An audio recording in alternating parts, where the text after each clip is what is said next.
Welcome to Ketchikan, Alaska YouTube News. I am today going to interview one of the prospective port vendors. The city of Ketchikan is looking to lease out its port management to a private entity.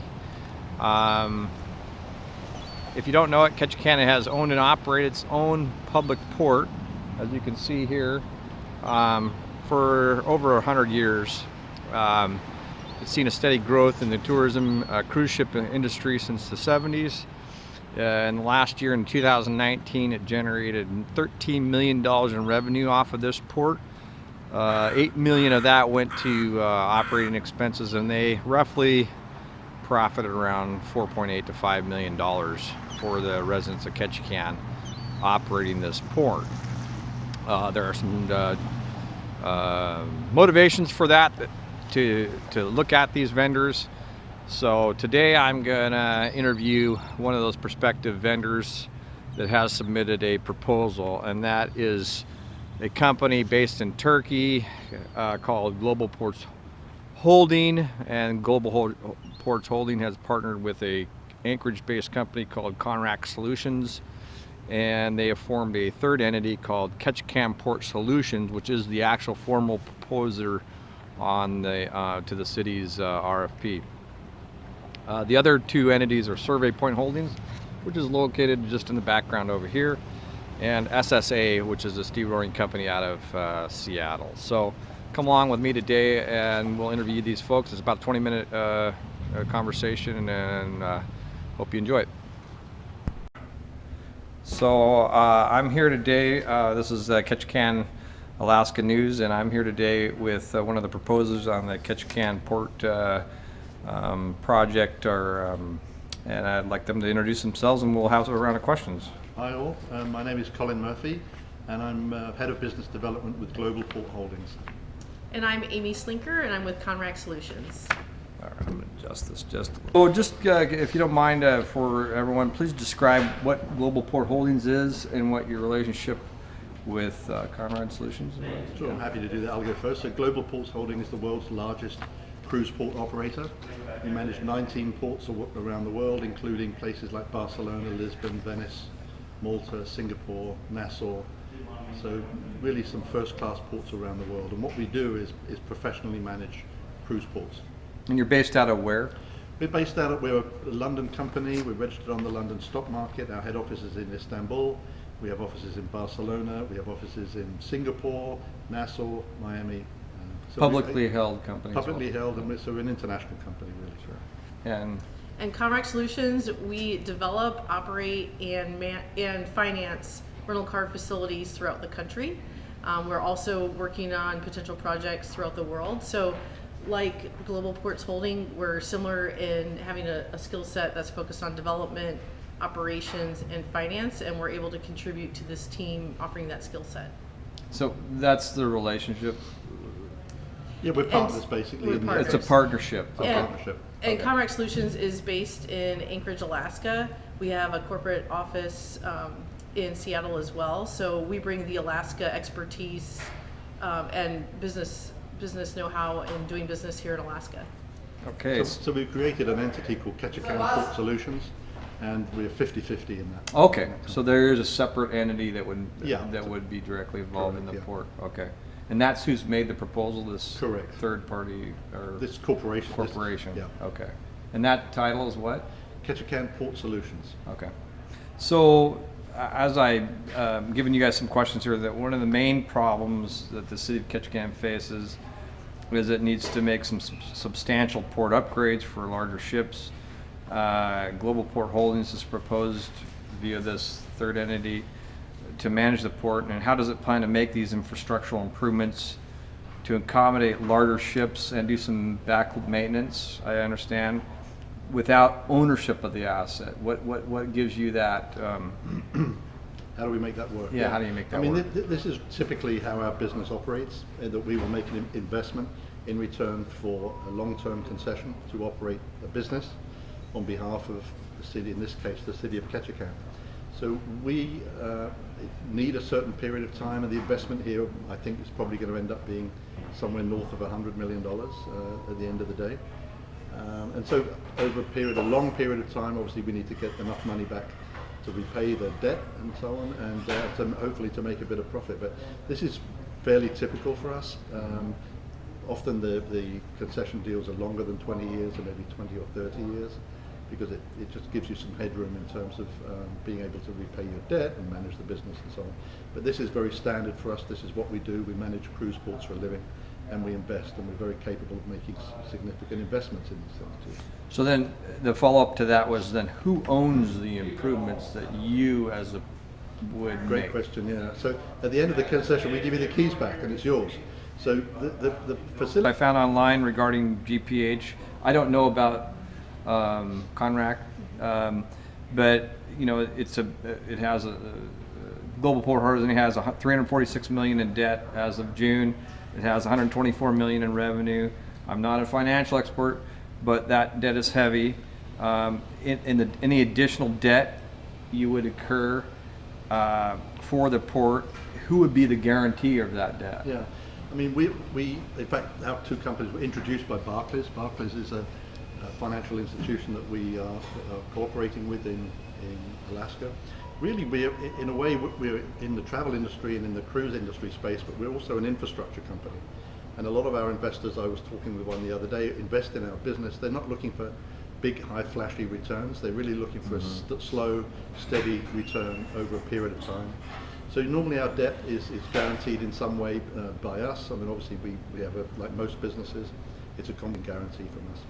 So to clarify that though, the port would not be used as collateral on debt. We don't own it. We can't use the port as collateral. Okay, So, but the agreement could be used as collateral. yeah, exactly. So the banks understand. We have a long time relationship with the banks. So they understand the business. They understand the basis that these businesses run on, and obviously they believe in us, and they believe in these businesses. So they're willing to invest and lend, depending on the circumstances. So, and that's one of our core strengths that we bring, the ability to finance these things. Sure. Do you have anything to add to that? Just to add that like Conrac Solutions just received the P3 Deal of the Year award, which is an international award for a finance deal. So same thing where we bring this expertise and strength when it comes to financing. Sure. So the next question here is, yesterday in the open house, I hit you with a couple questions, but Colin here described what I call a contradictory economic phenomenon. And this is where we have a high demand for berthing in Alaska, yep, and the itineraries here, but a relatively low port fee structure that leads to essentially Ketchikan being, I would call it, an undercapitalized port. How do you guys plan to change that seemingly contradictory phenomenon? Yeah, it's an interesting point actually, and I'm glad you picked up on it. Some folks we know that in Ketchikan are worried about what they call losing control of the port. Mm-hmm. But the reality is that you have control of the real estate, but you don't really have control of the business. The business is really managed by the cruise lines. It's the cruise lines and cruise line agencies, who is their representative here, that decide which ships you're going to get, how long they're going to stay, and who can come to Ketchikan, essentially. We think that needs to be a little bit different. We think that those berthing decisions should be made on the basis of what's really good for the city of Ketchikan, not necessarily what's good for those small group of cruise lines that have dominated the scene here. So so really the business itself is kind of really controlled by the guys in Miami, by the cruise lines. And of course they're not keen on they want to pay as little as possible. The head tax in Ketchikan is about $7 now, so we think the city's probably losing money on that deal. We think that the relationship with the cruise lines needs to be a little fairer. We think the head taxes need to be a little higher. Not so high as to scare anyone off or damage the business or whatever, but these improvements, as we mentioned, these are substantial amounts of investments that need to be made, and they need to be paid for. And it shouldn't be the taxpayers of Ketchikan who are seeing their millage rate goes up to pay for these things. The ports are developed for the cruise lines and the cruise passengers, and really they should be just a fee that's probably a little more rational and fair to everybody. A follow-up to that would be, well, if there is an increase that you, as the operator, negotiate, how is that then built? Is that built into the agreement that then that would be passed on to the city of Ketchikan, the port holder, or is that an after the fact? Well, we can go in and now that we control it, negotiate any fee we want, structure, as long as we make Ketchikan whole on the initial agreement. I mean, so is there any sliding scale such as that you would get? You know, it's Does kind that make of sense? tough for me to get into any specific details Yeah. about the RFP, but there is a revenue sharing Okay. mechanism. So, you know, basically the economics are that some folks like us, if we're successful, that we would have to write a check for a minimum of $35 million Right. to the city, and the city can use that money for whatever they choose to do it. We would have to spend $15 million on cathodic protection. This is work that needs to be done on the piers. Plus we would need to upgrade the waterfront. Plus we would need to pay for the extension of Pier 1 and so on. So this is a fairly significant investment that needs to be made. And the alternatives for the city are that, you know, they borrow more money and keep managing the business the way they are. And obviously that money has to be repaid, and they've got to figure out how they would do that. Or they can use other people's money, like a lot of other people do in industry, and let a private business manage it on behalf of the city. So but to follow up on that, the how is, I mean, you're a nice guy. I'm a nice guy. Thank you for noticing. They have a lot of capital, but that doesn't tell me that, you know, basically Carnival Cruise Line dwarfs you in size. No So question. your leverage to negotiate anything with Carnival Cruise Line is, That's a very good point. so the how is, how do you do it? Okay, good But point. they do this around the world. You're Yeah, in I how guess many you have- ports right now? I think that's the big Yeah. thing. So today we have 19 ports in our portfolio, ports that the cruise lines really want to go to and really want to come to. I think probably by the end of this year we'll be at something like 24 ports, maybe 25 ports. So I think it's a different conversation. So when we are negotiating with the cruise lines on behalf of you and on behalf of all the other ports in our network, it's a slightly different conversation when they're talking with us than if you're one island in the middle of the Caribbean or one small destination in Alaska and you're trying to have these conversations. So we understand the hotspots for the cruise line. We know what they're sensitive about. Obviously they're sensitive about any price increases, like most businesses, but there's ways that those things can be softened so they don't get hurt by that too much. So it's really a professional negotiation. And what we found in the past is, in fact, in recent experience, where we've made small adjustments to head tax, and it really didn't impact volume at all. In fact, several cruise lines have come to us and negotiated long-term deals to get access. Okay, I'm going to stop this. So the next question here is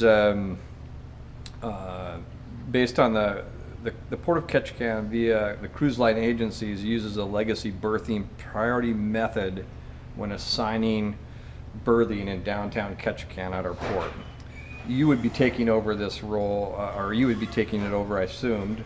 Related to this dynamic of the top three powerful cruise lines, at least that are our legacy here, they've included, I guess, to hold port fees down. How would you change this? I mean, you've explained that a little bit. Yeah, I mean, you're right that the berthing decisions for the Port of Ketchikan are made by the cruise lines with a company called Cruise Line Agencies of Alaska, who's similar ownership to one of the other proponents that are bidding on this thing. And they make decisions which are in their best interest. It makes sense, right?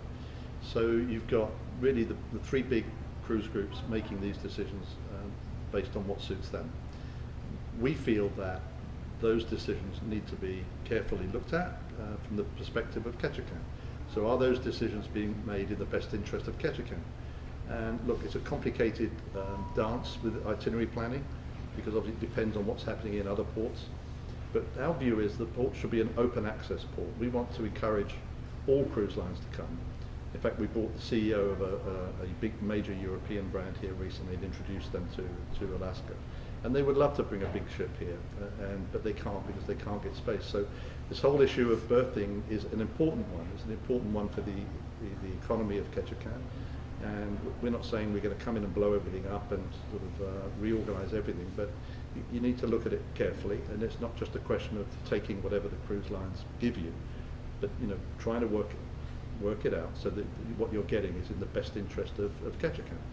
If you were to use, you're using this term best interest of Ketchikan, and what criteria would you use Well, for to example, stipulate what the best criteria of Ketchikan Fair is? enough. So let's say you've got two ships that want to come and use a berth, and you either got to give the berth to one ship or another. One ship has got 900 passengers on it, the other one has 6,000. So the economic impact of that decision is significant. So the amount of revenue that's pumped into the economy, whether it's tour operators, taxi drivers, all those things, from a ship that's 5,000–6,000 passengers is very different from a ship that's 800–900. So does that, if you were given that choice, I mean, probably you would take the bigger ship because the economic impact, the jobs created and so on is much more significant. At the moment you have no say.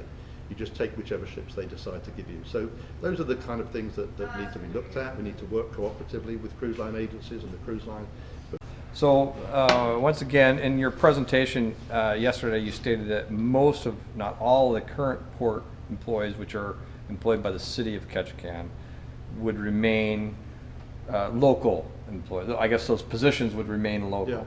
Yeah. You would hire locals when and if you could. I would assume, would this mean that the current city employees who work on the port would be offered complimentary jobs regarding pay and benefits in under private ownership versus public? Yeah, I mean, so this is what we did recently. We won the concession for Nassau and Antigua. So in Nassau, 100% of the staff there are Bahamians. So what we do is the people that work for the government or the port authority there, in that example, we say, look, if you want to come and join us, we're thrilled to have you, and we need you. And so many of them chose to do that. So it's 100% Bahamian in the Bahamas, 100% in Antiguan people in Antigua, and here our wish and our hope is that it's 100% local Ketchikan folks working. The way the RFP is structured, we only manage the port when a ship is there. So, which means during the day when the ship leaves, the control of the port goes back to the city, and it means when the season comes to an end, the control of the port goes back to the city. So really we have nothing to do during the whenever there's a ship there. We have I mean, we'll have some obviously some responsibilities, but that has to be kind of ironed out with the city, because we're not managing it year round, 24 hours a day. We're only managing it when the ship is in port. Would you guys? I just wanted to add that I think Global Ports Holding has already demonstrated their commitment to working with Alaskans and partnering with us 50-50. And we're working with Welsh Whiteley Architects, which is based here in Ketchikan. They're an advisor on our team. So it's been great being integrated together. Would you guys foresee adding any staff that would just be directly related to this port management? No. Probably not. Okay. So finally, just under this proposed arrangement, you guys become a tenant essentially, Really, a leaser.